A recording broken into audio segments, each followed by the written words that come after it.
Ассаляму алейкум. Вновь активизировались ненавистники чеченцев, которые начали нападки на наших героев, в частности, на шейха Мансура. Вообще он является общим героем мусульманской уммы, но почему-то из-за того, что он чеченец, некоторые проявляют ненависть на почве национализма, пишут всякие скверные комментарии, стараясь навешать ложные ярлыки на шейха Мансура. В истории мы знаем, что знаменитые люди всегда подвергались нападкам. Есть несколько версий, кто же он на самом деле. Многие старались представить его представителем своего народа. Итак, есть несколько вариантов.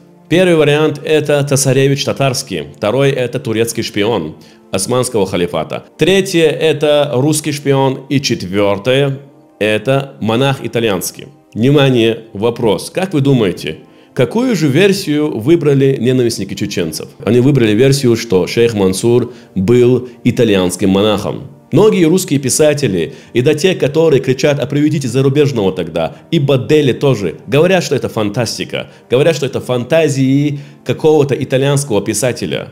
А сейчас мы опровергнем этих ненавистников с официального документа личного допроса шейха Мансура, который датируется 1791 год, 28 июля. Тут приводится, что шейх Мансур говорит, что он родился в селе Алды, чеченского села, чеченской деревни.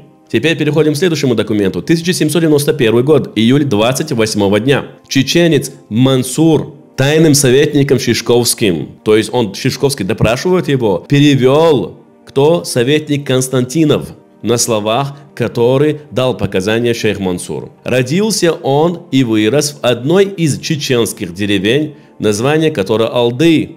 Это официальный источник допроса шейха Мансура. Не ваши сказки, не ваши небылицы, не ваша авантюрская статья, которую вы читаете, а официальный источник. Тем более, если бы он был итальянским шпионом, вы что, думаете, что царская Россия закрыла бы на это глаза?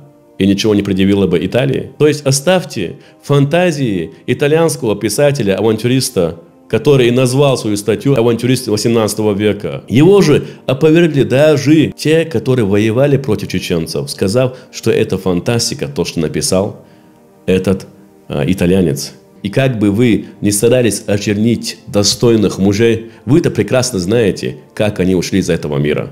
Да воздаст Аллах благом всем, кто ищет истину и следует за ней. Вассаляму алейкум ва рахматуллахи ва баракатуху.